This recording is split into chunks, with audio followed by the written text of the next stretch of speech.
What's up, everybody? Geoff in Control Robinson here, and we're going to be doing a Warhammer video on Tyranids, kind of as an introduction into 8th edition, both in terms of tactics and list.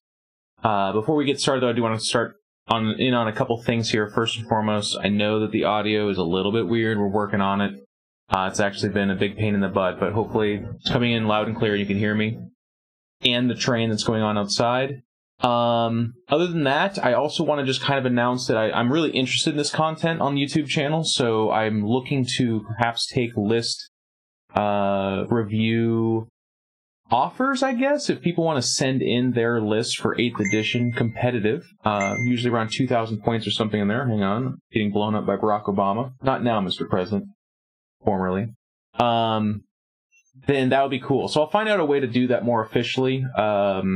I think you can message me on YouTube, and that might be the best way to do that. So far, it's just been people soliciting me to join their scam YouTube groups, and I don't know. It's not been interesting. But if you can message me normally, I think that might be the best way to do it. Or I can probably link my business email. You know what? Let's do that. I'll link my business email in the description of this video. And if you have a list, post it there, and there's a chance that I might review it. I will tell you right now, if it's a mega big or weird document, from like Battlescribe or something like that, I probably will skip it. But if it seems to be really clear, concise, and pretty straightforward, I think that could be really fun. So maybe nobody submits any and I don't ever do it, or maybe a ton of people do and we have some great times together. I don't know. We'll have to wait and see. Like everything else on my YouTube, it's pretty casual. So without further ado, I want to go into this talking about two lists that I've written out for Tyranids. And then I want to talk about what my experiences have been so far in 8th edition with Tyranids and what I speculate to be true moving forward in terms of the meta, how they're going to interact. It's going to be a little bit of a longer video, but it's going to be all Tyranid-centric in terms of discussion. If you don't play Tyranids or aren't interested in Tyranids, hopefully the discussion is still interesting for you. Maybe only in relation to how it compares to your race or your meta or what you think will be coming down the pipe for you in Warhammer 40,000 8th edition. Let me know what you think in the comments. Would love to have that conversation with you guys. I'll be checking it pretty actively. But without further ado, let's go ahead and take a look at one of the lists that I've written and I've been playing. This is the list that I've played 10 games with so far early on here.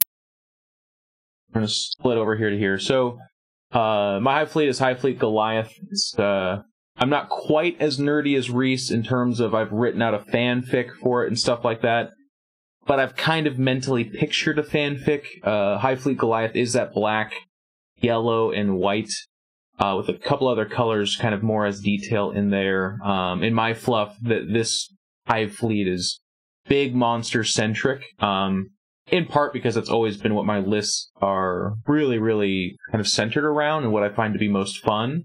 But then, you know, forcing that into the fluff, I like to picture like an elite monster army storming planets and sucking them dry.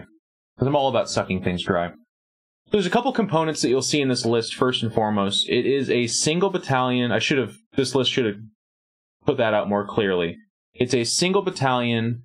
We start off with the 3 command points, then a single battalion, then it has the heavy support one. I can't remember what it's called. I have the book right in front of me, but it's that one, the 3 heavy supports in a single HQ. So in future videos, this will be laid out more clearly. I'm looking at it now and I'm like, oh god, I wish I could start over, but I'm not. We won't. So you'll just have to take my word for it. So a couple of gems that I've really found with Tyranids has been Gene Stealers.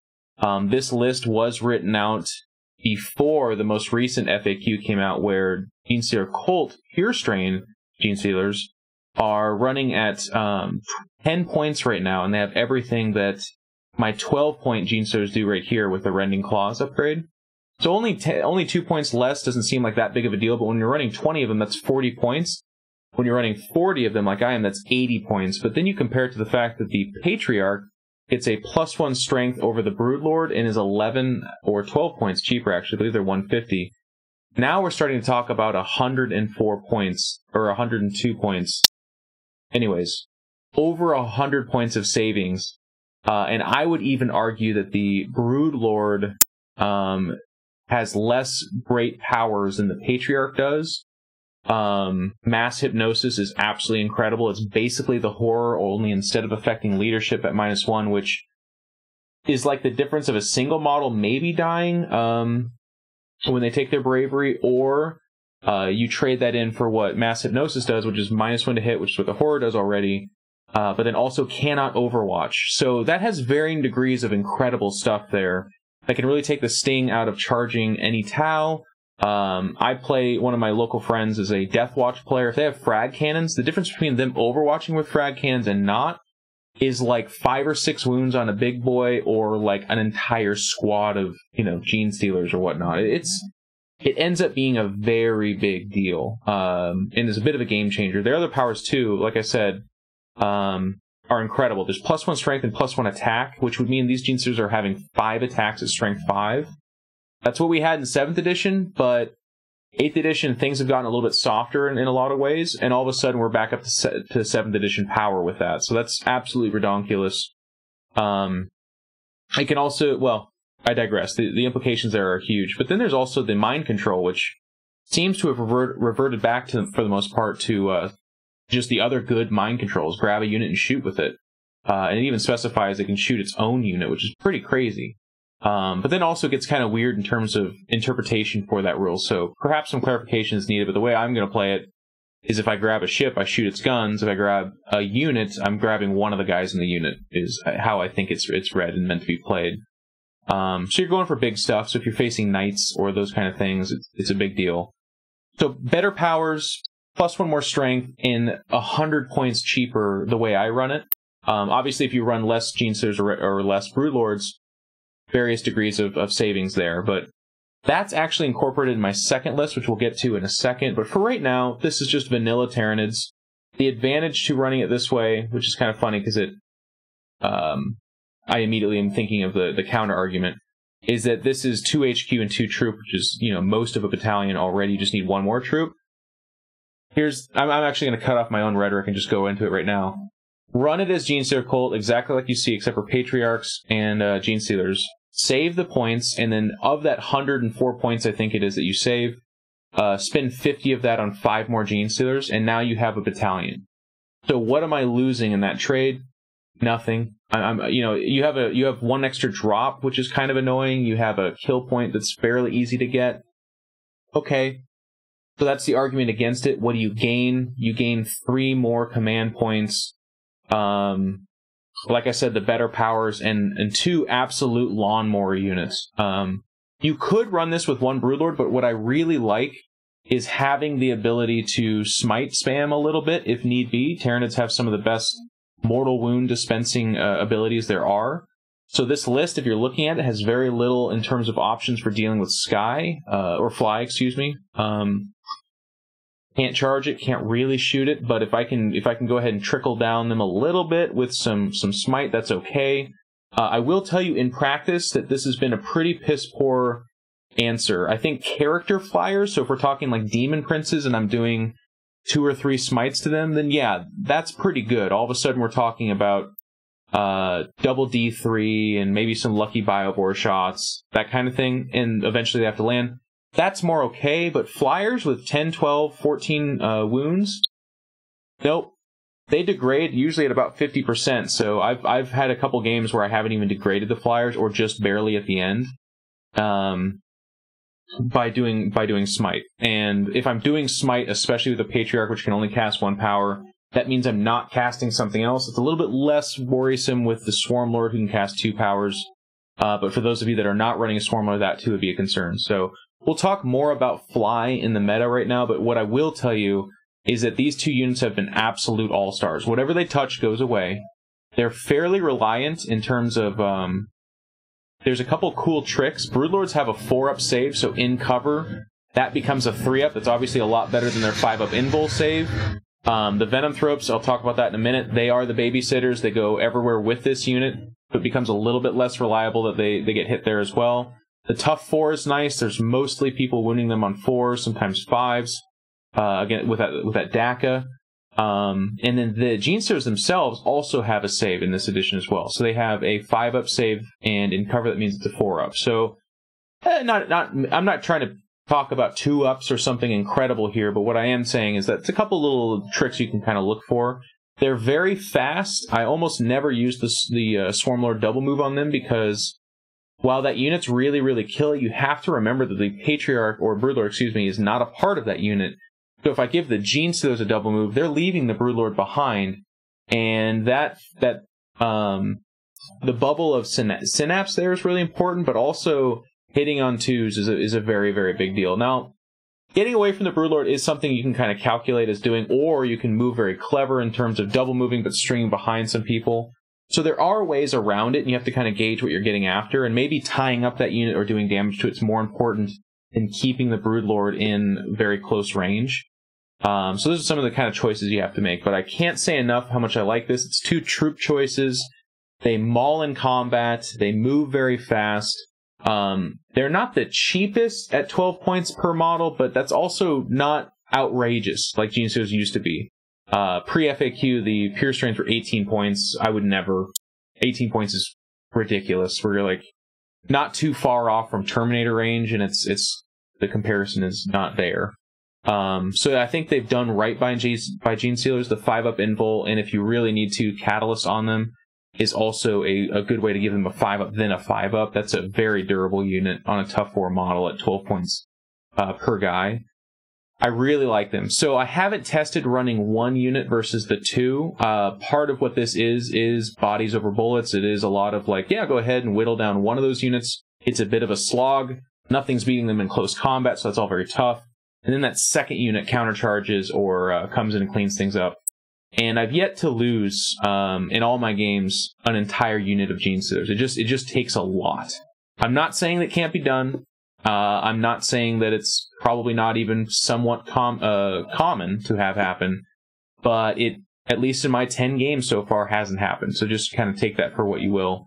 Broodlords, now remember you can only cast 1 power uniquely, so I always put Onslaught on one of them because I find that power to be the most underwhelming of all the powers for Tyranids, but it still has its uses. It says you can advance in the shooting phase and then act normally afterwards, essentially. So I'm not so concerned at having that as used for like the ability to move my Biovores or any other big guns. That's like that's getting back to the old Tyranid mentality, which is like, this power will allow me to not be punished as much. Like, okay.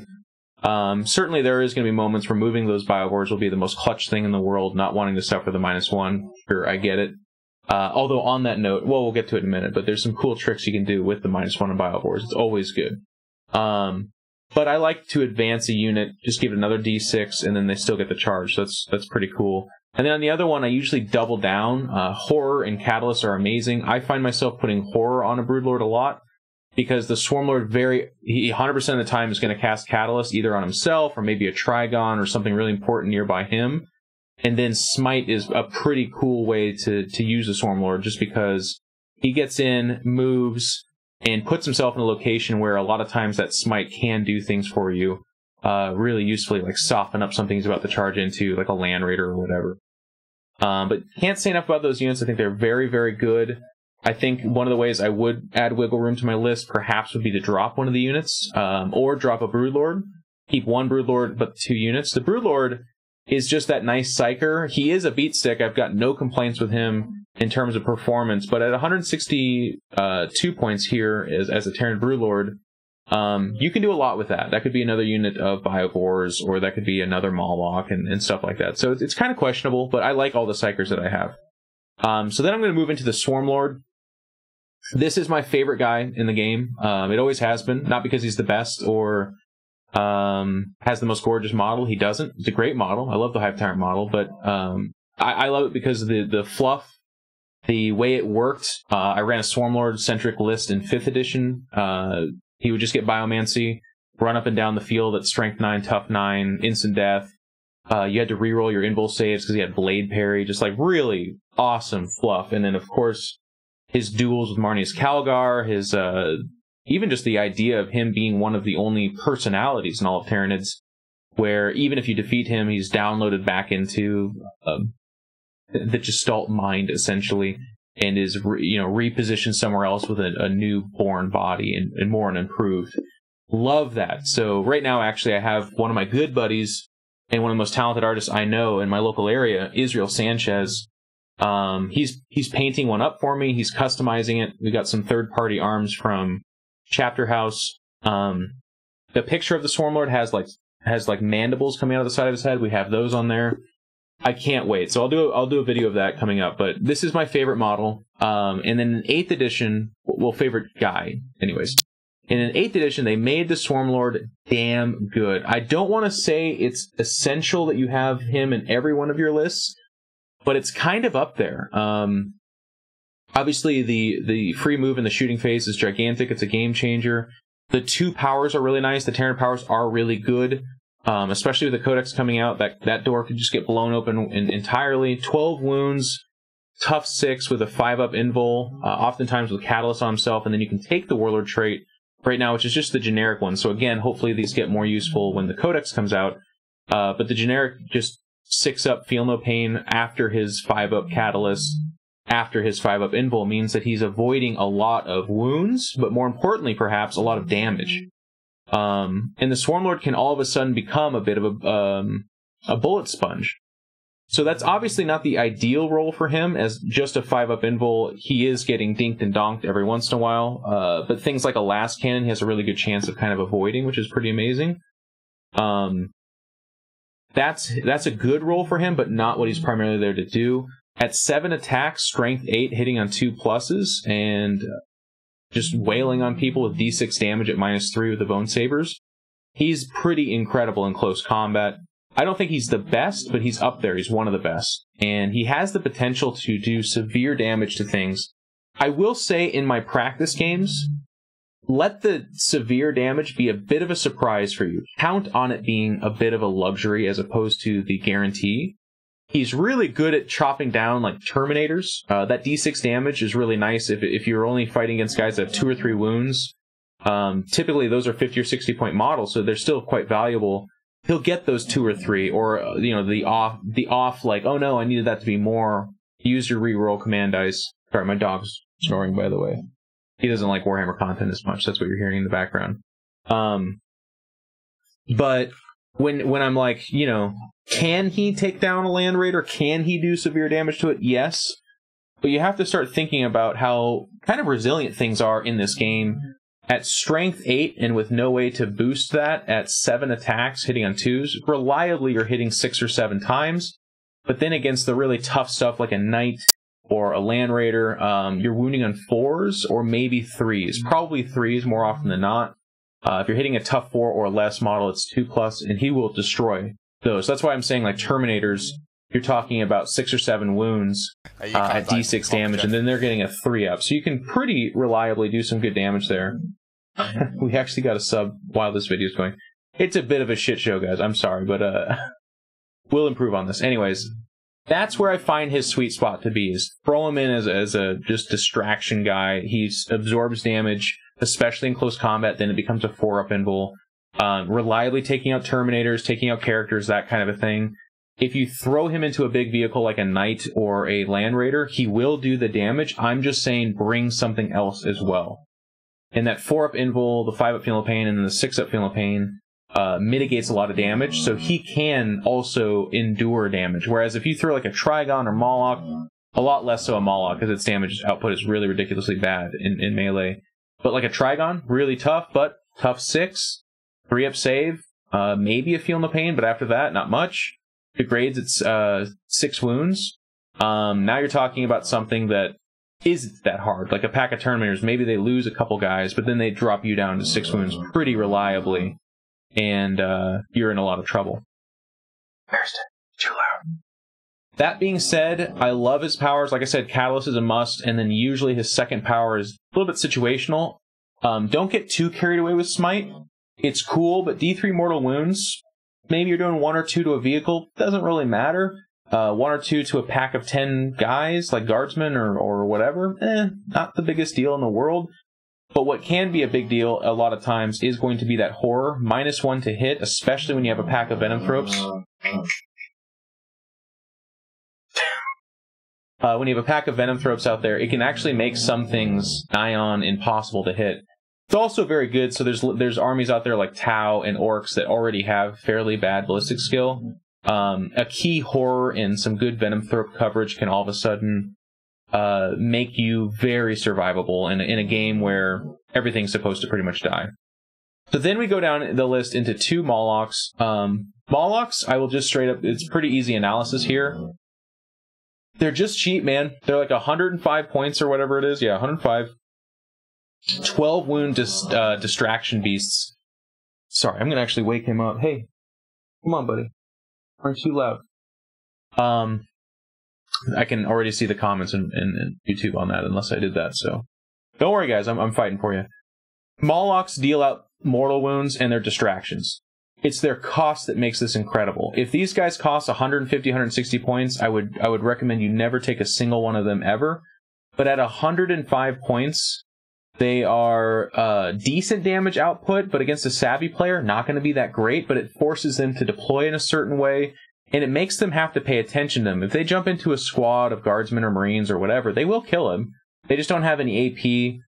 They have a lot of attacks. You know, they're hitting on, I believe, 4+, so they're just not very good in terms of close combat, but they're a lot of wounds, they're fairly tough, and they have a 3-up save, so they don't also just, like, blow over.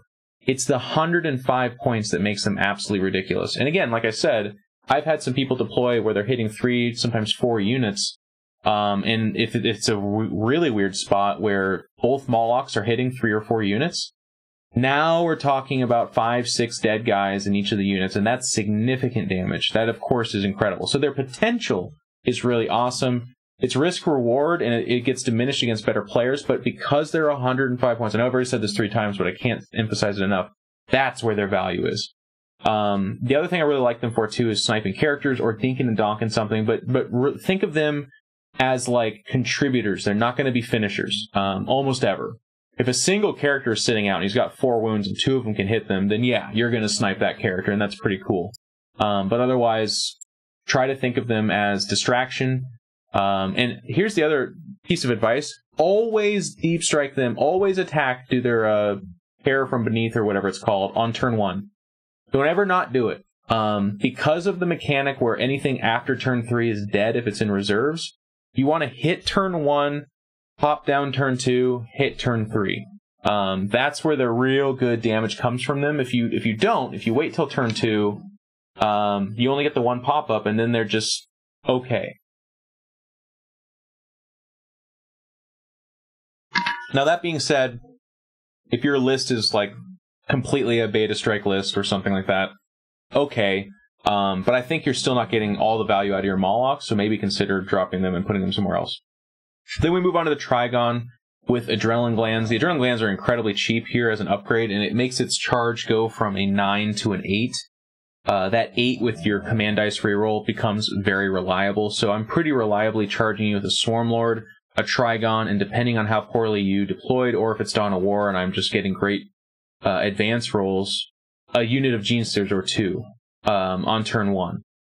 That's pretty formidable. The Trigon is a beat stick. This is something that paired with the Swarmlord will drop something. If the 2 of them get in on a Land Raider or a Knight, that's a dead Knight or a dead Land Raider. That's, 500 some odd points out of someone's list just in 1 round of combat from these 2. The Trigon almost never gets nuked. If someone puts all their shots into it, they probably could, but that would be just about their entire army. For a 180 point model, that 2 is where that extreme value comes in. Smart players with good screening, this is one of the units that can kind of fall by the wayside. And you might think the same logic applies to the Molochs, where it's like, absolutely come in turn 1 so you can go back down and come back up.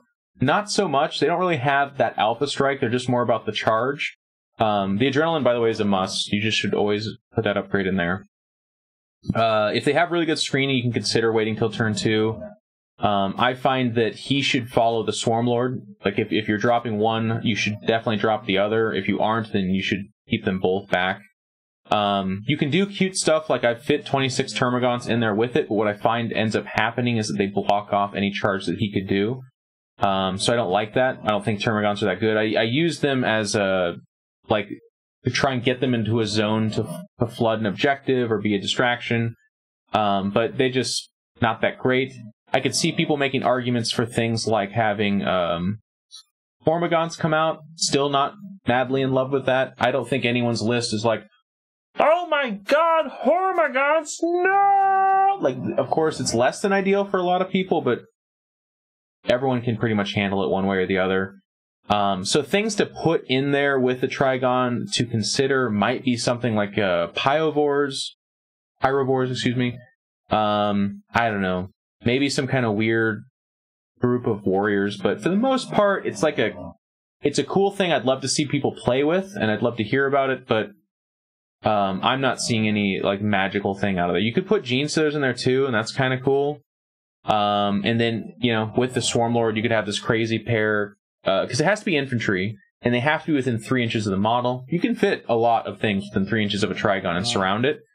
So I could see like a Gene Stealer unit charging turn 1 being pretty cool. That's something you could definitely do, and they would hit harder than the Trigon by itself for the most part. So that's right. And with the double move, you could move them out of the way, and they could advance too, by the way, so they can move and advance, and then that leaves you a lane for the Trigon to charge. So that's pretty cool. Your Swarm Lord would have to make a 9-inch charge, which means there's a very good chance it's just kind of sitting back there by itself. But whatever. Pretty straightforward, the Trigon. I think it's not necessarily a must-have in a list, but you'll be hard-pressed to find 180 points better spent elsewhere. It can do significant damage, just like the Swarm Lord. It's basically the same, except it doesn't hit on 2s, and it's strength 7 versus his strength 8, so not quite as good, obviously. But against a lot of vehicles that are tough 7, you're hitting on 4s, and you're doing d6 damage at -3, so it's getting like a 6-up save. You're pretty reliably doing 3 or 4 wounds to something, and at d6 damage, a lot of things can die with a good roll. So pretty nice. That moves us down to the venomthropes. I don't think venomthropes are necessarily a must-have, but I think if you don't take them, you are going to find yourself in a weird argument with me about 75 points, because they're just so cheap. They do have the fly rule, which makes them ridiculous, so they can do weird things like assault some flyers and put a couple of wounds on them. They can't be charged, which just makes them that little bit more survivable. And then the -1 is not great, but in 8th edition, you know, you're not going to be getting Death Stars anymore or like mega defensive things, so this is about as good as it gets in that regard. And then what I really like about a unit of 3 of them is A, it's survivable, which is nice, but B, it makes their footprint quite a bit larger. So you just have to space them out that 2 inches. They're kind of gangly models. We're all doing true distance right now, so you know, their footprint becomes pretty significant. And they're never shooting, so you can always advance them. They only move 5 inches, but you advance d6. And all of a sudden you're talking about a model that's moving 8, 9, 10 inches with a decent footprint. So you're almost always covering your Gene Stealer units. Again, it's only infantry. Keep that in mind. It's not going to be your bigger stuff. And that's cool. And there's some synergy here too. If you want to put a Malanthrope or 2 in your list, it does not stack with Venomthropes. They specify that in the Malanthrope rule section in here. But the Malanthrope does affect models, which means, and we'll get into this with my second list, but it gets into being able to cover your non-infantry stuff. That's pretty cool. And we'll talk about more uses with that Malanthrope in a little bit. But just pretty straightforward with Venomthropes. I really like them. 75 points of survivability. In my games, I've definitely seen their value. They almost never get shot at because they're the least interesting thing to shoot at in my list. Which means they're reliably there at the end of the game, grabbing objectives and just providing that defensive buff. One note to note on them that some people have been discussing back and forth. I've seen a little bit of it, but it's -1 to hit, but in Overwatch it says you hit on a 6. So the specific language there means that you don't get you don't negate Overwatch. It doesn't go to hitting on a 7. Hey, buddy. Talking Tyranids here, man. Come on. Hey, he's it's a combined package here. You get me and you get the Bulldog. So that means snores. I just have to wake him up every once in a while. But, so, just a little kind of, not cleverness, but just something to be aware of. Don't count on that. You will lose that argument, or if you win, you're cheating, so don't do that. Moves down to Biovores. 108 points. Again, some of the best points you can spend in this game. Like, every list should include Biovores. They are going to sit on your objective. They're 4 wounds, tough 4, 4-up save, so they're not the most survivable, but they're also fairly tanky for how ridiculously cheap they are. They have great range, and after this FAQ, it says they can shoot at things they cannot see, but they can't shoot Overwatch. Okay, the Overwatch was cute. It was amazing because if I missed, which 2 or 3 times I would, you would just drop in the spore mines within 6 but outside of 3, which meant you were blocking the charge, or if they charged around them, they were ending the charge phase within 3 inches of the spore mines, so they were taking 1 or D3 mortal wounds pretty reliably. That was probably pretty silly, so I'm completely okay with them clarifying that in the FAQ. But what I really do like about this, and this is kind of what I was talking about earlier, in a fly-heavy meta, which is kind of what we have in early 8th edition right now, you can just take pot shots, and I'm loving this. Spore mines also have the fly rules, so they do charge flyers, which is one of the only things in this list that can. That being said, seems appropriate to talk about right here, but don't ever charge with your spore mines. You should always move and advance with them and just be within 3 in the charge phase. You should only charge if it's some kind of desperate thing, because they'll die in Overwatch if anything connects with them at all. But their rule just says if they're within 3 in the charge phase, they blow up. So just get them there. And with mortal wounds, obviously that 6 is super nice, but 2 through 5 is a single mortal wound. Whatever. This is a 108-point unit that's hitting the table every single turn and just pooping out mines and making things complicated. And, those Devastator units or heavy weapons or special teams, that kind of stuff, sometimes you're killing a model that's worth 30, 40 points from a mine that is worth nothing, from a unit that's never going to get shot at except for in special circumstances, that's sitting on objective and serving a purpose. So this kind of synergy, this kind of value is pretty, well, I want to say rare, but honestly, Terrans have a lot of it. But it's just very, very good. Every list should include 3 Biovores. I'm strongly considering going up to 6. They're just amazing. These are also models that I can see really benefiting from, like a Malanthrop that's going to be your HQ choice sitting in the back. We'll talk about that later. Guarding that objective, being a character, being behind them, but providing that -1. A lot of synergy there. That brings us to the Tyrannocyte. This is pretty straightforward. I went with the bare bones, just Death Spitters, I believe it is on this. That puts it 138 points. It's not that much more to put Stranglers on there.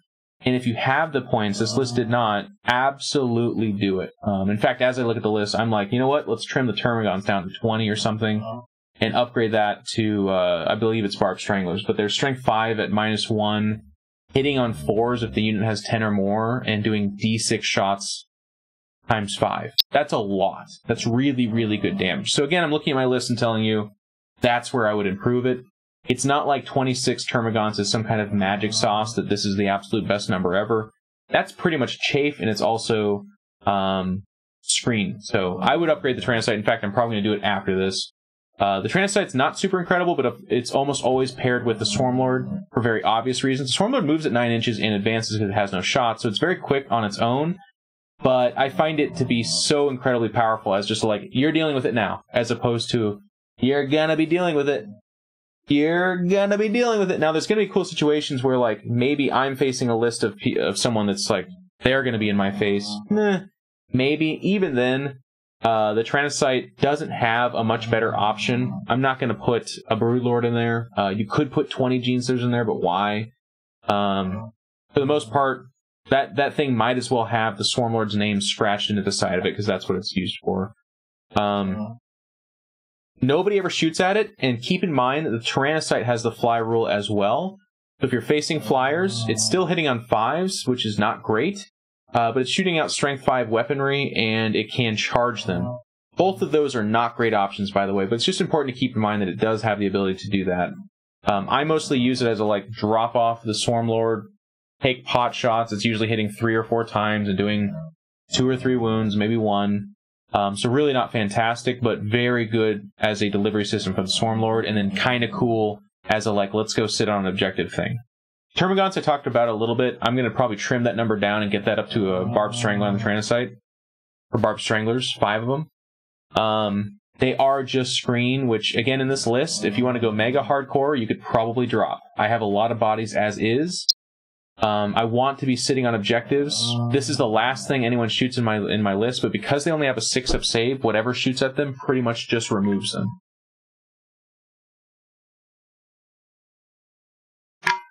Which, you're Tyranids, so there's to a certain level no avoiding that. And then finally, we have 3 warriors. These count as troops. So with the the things I was fixing earlier, by the way, where I said run the Gene Stealers as Gene Stealer Cult. With those points saved, I could do some pretty cool stuff with this list, so I'm going to be looking at that after this. But then also, you got to be like, okay, well, where am I going to get my battalion out of the Tyranids? The HQ choice, you're going to have the Swarm Lord, and then you got to find one more, which I don't have right now, actually. So I would have to find points to put something in there to do that, if I was to make that change. Because you want to run 2 battalions. That's worth it. 3 command points is definitely worth it. The Warriors, though, are another troop choice, which is important to note, so that's pretty cool. I like them for their synapse, for their relative durability. The Adrenal Glands really, absolutely just here's extra points that I have type of thing. It's really, I think it's 2 point or maybe 1 point a model. It's insanely cheap. Bone Sword Lash Whip is their cheapest. It's nice. It's just a power sword out there. The Lash Whip makes them always swing, even if they die. I don't have a whole lot to say about them, but what I would tell you is that if you don't have Synapse in that backfield, which is what these guys provide for the Termagants, for the Biobores, then there's some pretty wonky stuff that can happen. It's not nearly as bad as it used to be, Instinctive Behavior, but it means you have to shoot, and if you're going to charge, you have to charge the closest thing. So a really savvy player can just kind of look, be like, oh, you don't have Synapse, so I'm going to move this ridiculous thing over here, and now your Biovores and your Termagants, and, you know, they're all shooting at this thing, and that's absolutely not what you want to be shooting, which then allows for this to happen. So it's a little bit niche. It's a little bit relying on you facing an intelligent opponent. But you want to be, you want to be fairly on top of those situations. So this is another part of the list where I could see this changing. They're okay in combat. I'm not going to sit here and tell you like, oh my God, Warriors. Oh my. This one time, no, that never happened. They kill things they're supposed to kill, and they die to everything that's meant to kill things. But that's Tyranids to a certain point. The absolute teeth of this list are the Gene Stealers, the Swarm Lord, the Trigon, and then there's a little bit of flavor behind that. The Molochs sprinkled in there for some spicy meatballs, and Biovores providing support, like I was saying. And then there's just a lot of bodies. That's the kind of thing I like about this list. Getting through the Swarm Lord, the Trigon, and the 2 Molochs is a lot of damage to put out. And oh, by the way, there's 2 very durable lawnmower units backed by 2 characters that are putting a lot of good stuff out there. And then there's just a shit ton of really bad guys back there, but they're pretty cheap and they're sitting on objectives real good like. So this list, I've played 10 games. I've gone 8-1-1. The one loss was to a Gilliman, 3 Predators, 2 Storm Raven, 2 Flyer list. Couldn't touch the Flyers. They were nuking me right and left. I made a deployment mistake where I just kind of let him fire at me turn 1, where I very clearly could have hidden behind line of sight blocking. So it's not that this list couldn't answer for that. It's just that I didn't play to the only way it could answer for that, which is enduring and surviving and flooding objectives, which I still was almost able to do because of how durable this list is from DACA. And then the tie was to a Deathwatch list, which dropped off 3 kill teams for a total of 6 frag cannons, unit of Terminators, Land Raider, 2 units of Scouts, and then 2 of their Flyers, which are 14 wounds, tough 7, and they have an additional -1 to hit them. So most of my stuff was hitting them on 6s, if at all. And he just was able to kill enough of my stuff. I was way ahead, and then I wasn't, and we tied that game. We did a rematch, and I smoked him. I think I almost tabled him if I did not table him. So the point of that is this list is not geared towards killing fly. It's not great against fly heavy, but it can play to the objective. So if you just make sure and hide behind that line of sight, keep your bodies up and going, and then do everything you can to just shove as much mortal wounds as possible onto a flyer, maybe you'll get lucky and do enough damage to drop its efficacy. And if you do that, then it's not scary at all. Flyers that move and don't have Power of the Machine Spirit are all of a sudden hitting on 5s or 6s, and their damage output just goes down the drain. So that's this list. I'm really happy with it. I think of this as an all-comers list. It's, like I said, it's done overwhelmingly well, and then the few times it's tripped up in the rematches and with me playing it better, it's done a lot better. So if I had to go to the BAO tomorrow, I would take a list similar to this. I would make those Gene Stealer Cult changes. I would drop the Termagants either entirely or at least their points. And I would find ways to get that second HQ into the battalion for the Tyranid section, and that's about it. It is what I would do to this list. So that's fun and good. If you have questions or comments about this, make sure and post them in the chat. If you hear me saying something wrong, or I added points incorrectly, feel free to help me with that as well. Just do so in a polite way is all I ask, because it gets really boring pretty quick when people are like, "You idiot! It's 2 points, not 3!" And, like that kind of stuff. Like, just help me out. Which brings me to my next list. And this list, I'll tell you what, this list is a love-hate relationship for me right now. I love it for obvious reasons. I'll get into that in a second.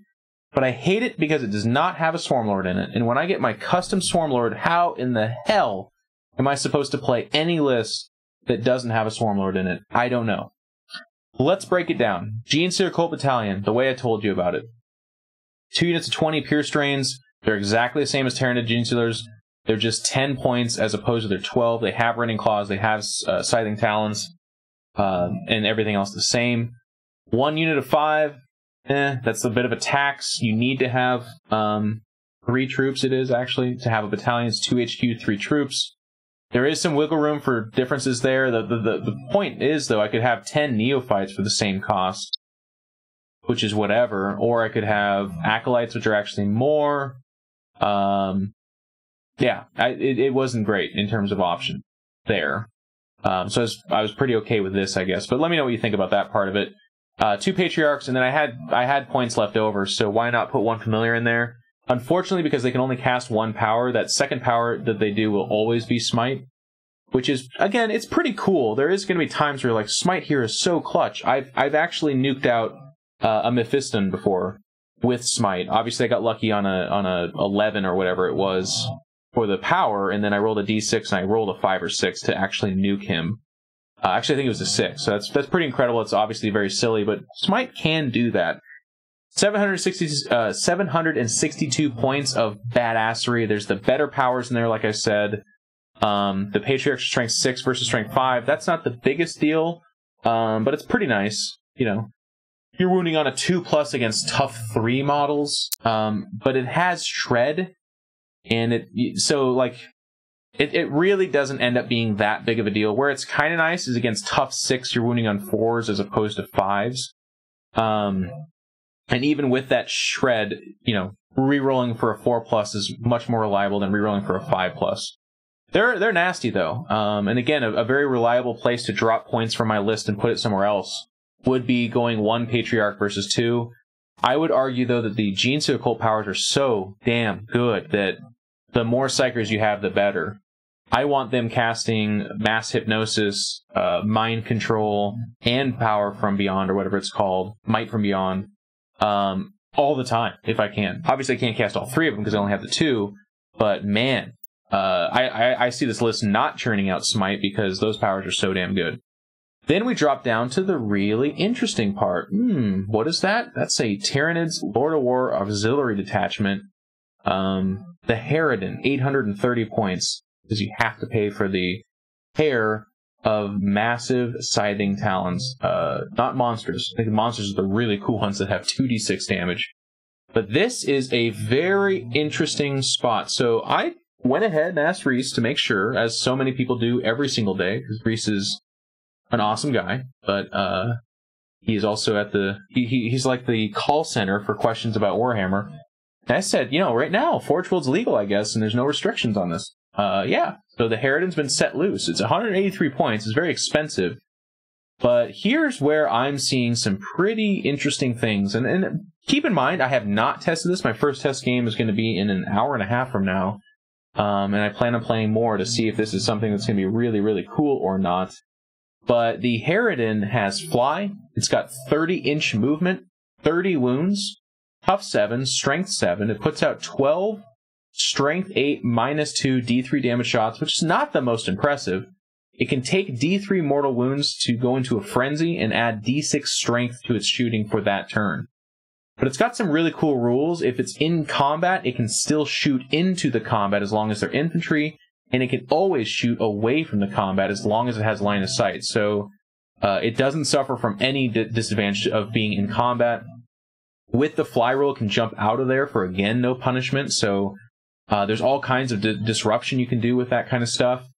It has a Pseudovector Strike, can't target characters, but it does D3 mortal wounds. Not the most incredible thing in the world, but again, if you're doing that 4 or 5 times a game, you know, we're talking about 5d3 mortal wounds. That ends up being something pretty nice. And it doesn't have any stomp attacks, which is a bit weird, considering, you know, these models are ridiculous. At 830 points, I can't really see an argument for like, well, no, that's too much. Let's not give it everything. Knights are 300 points less, and they have that. They have equal to or better shooting. But hey, I'm a Tyranid player. I digress. I'm used to this kind of treatment. And then what I really like, and I'm going to experiment with, is it still has the transport capacity for 20 Gargoyles. And you'll notice in the list in the Tyranids Battalion, I have given them 20 Gargoyles. And I've even given them Toxic Sac. So on a 6 to wound, not only do they do Blinding Venom, which means any unsaved wound to the unit, they're at -1 to hit for the rest of the turn, but also that 6 does double damage. It does 2 damage. Now, they're Strength 3, Weapon Skill 4, no AP. They're not going to be doing a lot of wounds, but I'm seeing me reliably making a unit hit at -1, and I'm also seeing them at 20 dudes jumping on something pretty reliably doing 3 or 4 6s on a good roll. And then, you know, you fail 1 or 2 of those, and I'm doing 4 damage. I'm not trying to sell this as like, Gargoyles, you guys, Gargoyles! No, it's not like that at all. But what I really like the idea of is a 30-inch movement Harridan jumping on top of somebody, blasting away, charging into something, and then on turn 2, disengaging or whatever, shooting into combat. It can do whatever it wants at that point in time, but offloading 20 Gargoyles, having them mob something, all the while I have 40 Purestrain Genestealers marching up the field, which are pretty reliably turn 2 in your face. In most deployments and in most situations, it would take a lot for that to not be the case. If not turn 2, then certainly turn 3. And I really like the idea of the Harridan being able to be like, we're fighting. Okay, I've suffered like 11 wounds. Oh my god, that was tough. I'm jumping out 30 inches in this direction, which puts me out of a lot of shooting, and still within range of my 48-inch range guns. Now, the other part of this list where I'm going to jump the gun a little bit here and talk about too is Venomthropes. Venomthropes do provide -1 cover, or -1 to hit to models within 3. At first glance, that would be a lot worse than the Venomthropes, because that means they say units, so they have more coverage that way. 3 of them can be a bigger footprint. That's really nice. And by the way, these Venomthropes are separate because I need the 2 HQ choices. But with the Harridan, excuse me, I can even have the option of just using it as a fire base back at home in my deployment. Just sit there with the Venomthrope, and it's going to just take its 48.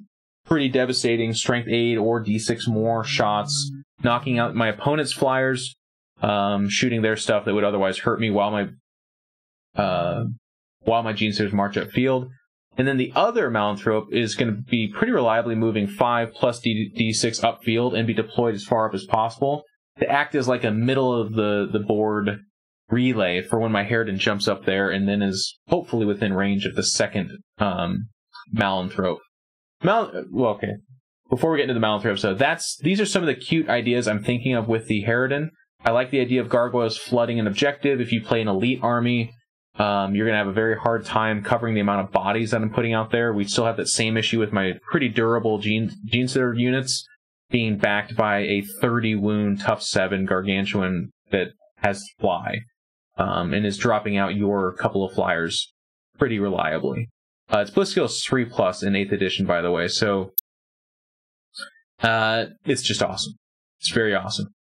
Is it going to be worth 830 points? Because that does, you know, you can see with the rest of the list, that does take away my ability to do a lot of different things.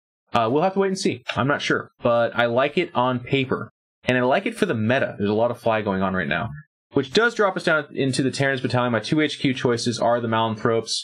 9 wound characters. Tough 5 up save, but They have this really funny thing where if anything dies within 1 inch of them, like the final model of a unit, the entire army gets reroll 1s to hit against the other entire army. So there's some pretty funny applications for that. It's almost like a pseudo Kodiaz of like if you have a deep striking assassin or assault marine unit or something like that, you're kind of like, I guess I don't charge there now. Like I really don't want to do that. The Malanthrop can stand up to a lot of people. It's not super amazing, don't get me wrong, but it's just like all of a sudden, you know, it just eats a couple of Marines like, guys, we're all about 500 times better now. And everyone's like, all right, because all of a sudden, then my Harridan becomes Bliss Skill 3+, rerolling 1s with a Strength 8+ weapon. Yeah, it becomes a god. It starts just dealing out massive amounts of damage. So that's the kind of nice thing about Malanthropes. I see that happening fairly reliably, probably on like a 3 or 4 turn plus type situation. If anyone wants to give that to me in turn 1 or 2, I'll take it. I'm totally okay with that. But that's where they're also the cheapest HQ, and I'm going to say that having not scoured the Codex cover to cover for that point specifically, but like the Warrior Prime is 100. Old One Eye is like 140, which is awesome, by the way. We should definitely explore him in future videos. Death Leaper is... I think Death Leaper might be 90, but I compared the two of them, and there's just not as much synergy at all for the Death Leaper. I think Death Leaper is not going to be in competitive list at all. He's pretty cool, but he like pounces on something, maybe, and then dies. And I think that's a pretty bad point spent. And then there's the Gargoyles. Cheap, 20 of them are 140 points. It's actually 120. Or no, there's 6 points a pop. Yeah, 120. And then 20 points because it's a 1 point upgrade to put Toxic Sacs on all of them. 2 units to 11 Termagants. That's really just to fill out the troop requirement to have a battalion. That I have 3 troops down here and 2 HQ. They can be screen. They can sit on objectives. The Malanthropes are Synapse, so they'll just kind of be sitting back there, chillaxing. Nothing really else to do there. So this list is interesting. It has some synergy with the Malanthropes. I don't see it as much of an all-comers list. I really only have shooting coming out of the Harridan. The only assault elements to this team, for the most part, are the 2 Genestealer units, which I do think are 2 of the absolute best. But I could see this list having some tough matchups. I don't know. I will have to practice it, but like mass bodies of guard backed by stuff could be really rough. That Harridan will be in their face turn 1, so there's definitely some potential for them to not know how to handle that. And especially if they're fearless, there's really cool stuff I can do, like jumping. Well, I mean, I can jump into their conscripts, but then they'll disengage, of course, and lay into me with all their big guns. But at 30 wounds, tough 7, 3-up save, the Harridan can survive. I don't have any way of giving it Catalyst. I don't have a Psyker with those powers, so that's a bit of an issue. But I think it pretty reliably, it's never going to die in it's never going to die in 1 round of shooting or whatever. Which means it almost always is going to be able to survive, distract, kill, and then offload 20 Gargoyles, and then continue that so that the Genestealers, if it's Dawn of War or the triangle pointed deployment, they're going to be charged turn 2, and those things will wipe the board with anything. If they're fly heavy, I think the Harridan's going to become amazing. It can assault them very easily. Strength 7, D6 damage, I believe it is, in close combat. I think it's D6. If it's not D6, D3. I'm going to actually... I have it right here, so why am I... If I can tell my dog to wake up, I can look at this right here. D6 damage, yep. Massive Scything Talons. Rerolling 1s, only 5 attacks, but it gets 1 additional attack with those weapons, so 6 attacks, rerolling 1s, hitting on 3+, rank 7, so pretty damn good in close combat as well. I want to face flyer heavy lists with this list. That's a big part of the plan, and then I hope to have so many bodies that for the most part they can't deal with it. It's very different because the targets are different with this list, so in my other list, they have Molochs, Trigon, Swarmlord to have to put a lot of shots into. In this list, it's like Harridan. And that's about it, right? You can put shots in the Genestealers, but they typically don't, like on turn 1 or 2. And then if no one's going to be shooting my Termagants, you're probably not shooting my Venomthropes. You probably can't shoot my Venomthropes. And that's it. So it's a question of like, in 8th edition, can the Harridan take on that much shooting? That's the question. And I can tell you right now, there's going to be bad matchups. So people in the comments you can definitely post them, but just know that I'm aware of it. I would tell you that in 8th edition, everyone is going to have bad matchups. The question is, are you risking too many bad matchups? So I'm not interested in hearing there are bad matchups. I'm interested in hearing if people think there are too many. Am I feeding myself into the meta? Is someone going to be like, well, I run 14 last cannons? It's like, yep, that would be a rough one. If it's guardsmen and they're hitting me on 4s, and I got the -1 turn 1, maybe some line of sight blocking, a little bit less bad. So that's what I kind of like about this stuff, is there are answers. This is not a glass cannon of like, well, I hope I don't run into that one thing. I feel like this can take on most things, but bad matchups do exist. So guys, this video has gone long. I hope you enjoyed it. We talked a lot about Tyranids. We talked a lot about these 2 lists. And we woke up my dog, I think, 3 times or something like that. But it's been fun. So let me know what you guys think, what you'd like from future videos. And then, like I said, in the description, I will include the email that you can send written out your lists. I prefer it in just line by line like this so I can go down it. That's the absolute best. If you send me a giant Battlescribe file, I probably will not go over your list in a video, but also include your information like where you play, what your name is. I don't need your social security number or something like that, but a little bit more than just a random list would be cool, so I can shout you out and talk about your meta and your scene, or if I know you, even better. So that'll be it. So thank you guys so much. I hope you enjoyed it, and I can't wait to get these Tyranids stuff out there. I do want to give a quick shout out to my sponsor, Frontline Gaming. They painted like 99% of my models. I love my army. Maybe I'll include the link to my Tyranid collection in the chat as well, or description, so you can see that.